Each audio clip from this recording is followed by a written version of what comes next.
di penghujung tahun 2024 ini, ya tentu kita mempunyai komitmen-komitmen atau hal-hal yang ingin dicapai ketika hal-hal itu tidak bisa tercapai di tahun 2024.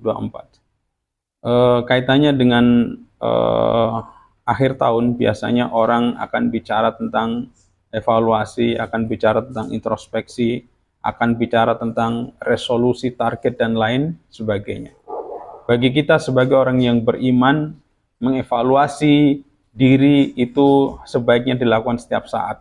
Bukan hanya momen-momen tertentu, misalnya tahun baru Hijrah, tahun baru Masehi, ya, momen tertentu, mohon tidak. Tapi hendaknya kita mengevaluasi, ya, kalau dalam bahasa Arab itu evaluasi itu bisa juga diartikan sebagai muhasabah, yang berasal dari kata hasaba yahsubu hisaban, yang artinya menghisap atau menghitung, ya, menghitung-hitung apa yang sudah kita lakukan, ya, sebagai dasar untuk melakukan apa yang akan kita kerjakan di masa yang akan datang, ya.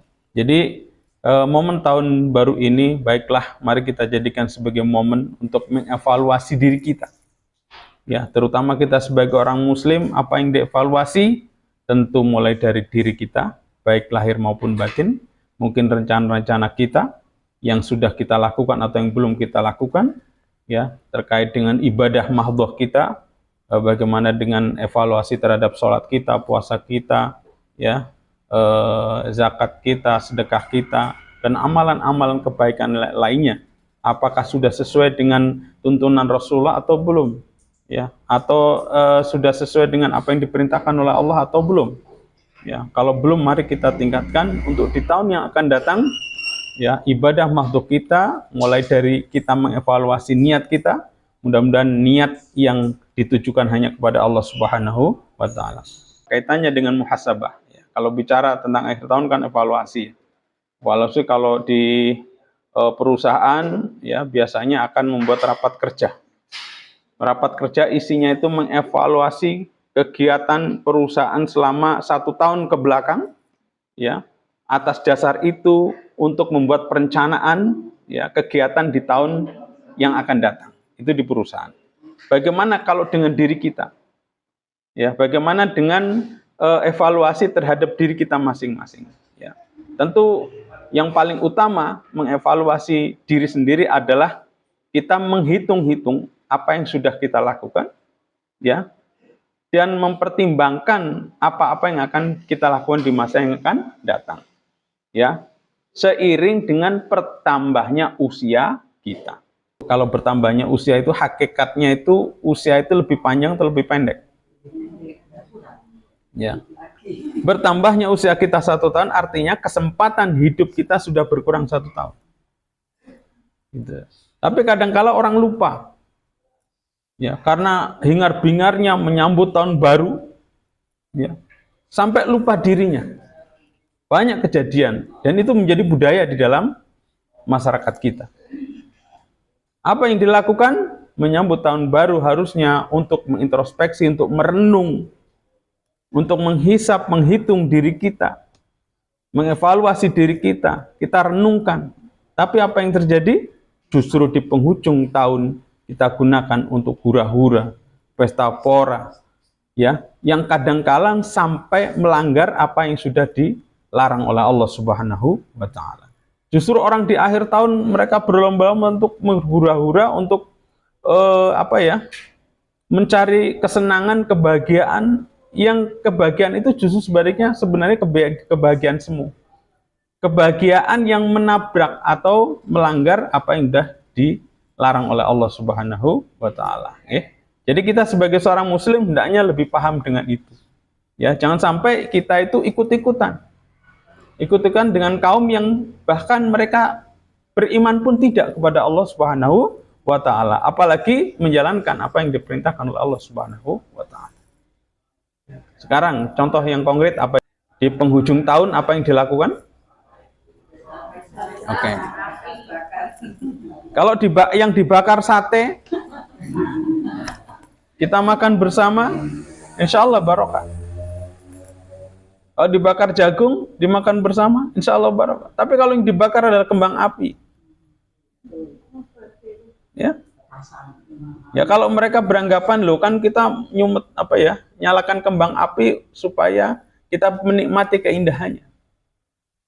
Itu kan alasan saja. Nah kadang-kala kita lupa. Bahkan orang di akhir tahun melakukan pesta, ya begadang, ya sampai subuh baru tidur, bahkan lupa tidak sholat subuh.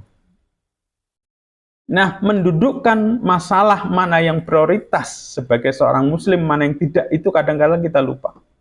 Sekarang gini, sholat subuh itu wajib atau bukan?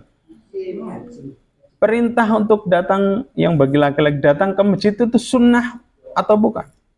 Sunnah, gitu. Tapi kenapa kadang orang lupa? Ya karena saking senangnya di akhir tahun mereka melakukan pesta, nongkrong-nongkrong, ngopi-ngopi, bahkan minum-minum, mabuk-mabuk, bahkan naudzubillah sampai melanggar hal-hal yang dilarang oleh syariat. Ya boro-boro sholat tepat waktu datang ke masjid, sholat subuh pun kadang tidak. Kenapa? Karena saking capeknya, ketiduran, ya. Dan itu menjadi budaya, Masya Allah. Kadangkala mereka lupa, ya, dengan syahadat yang menjadi akad kita. Dan sebagai seorang muslim, syahadat kita, mereka lupa. Kadangkala mereka mengaku-ngaku umat Nabi Muhammad, tapi kadangkala mereka sendiri yang ibaratnya ngece dengan sunnah Nabi Muhammad. Gimana buatan? Ngakunya, aku percaya kepada Allah, aku beriman kepada Allah. Aku mengakui bahwa Muhammad adalah utusan Allah, tapi mana dalam kehidupannya sedikit pun tidak menyentuh. Ya, sebagai tanda orang yang mengaku Allah sebagai Tuhannya dan Rasulullah sebagai nabinya. Itu banyak di kalangan kita. Dan mereka lupa dengan itu semua. Ya, maka keimanan mempunyai makna ketundukan kepada Allah dan ketundukan untuk setia kepada Rasulullah. Itu yang kadang kita lupakan. Muhasabah diri menurut bahasa itu adalah usaha mengevaluasi, memeriksa dan menimbang kembali segala hal yang telah kita lakukan, yang sedang kita lakukan, atau yang akan dilakukan. Dari segi istilah, muhasabah diri itu dalam Islam itu adalah introspeksi dengan merenungkan keselarasan antara sikap dan perbuatan dengan prinsip-prinsip syariah. Antara lisan, ya, perbuatan itu sejalan atau tidak. Antara hati, lisan, dan perbuatan itu sejalan atau tidak. Nah, itu kita evaluasi. Sekarang keyakinan kita kepada Allah itu posisinya di mana? Di hati. Kenapa buatan? Kita buktikan dalam lisan kita, dalam keseharian kita, sesuai tidak perkataan kita, cocok enggak bagi orang yang beriman?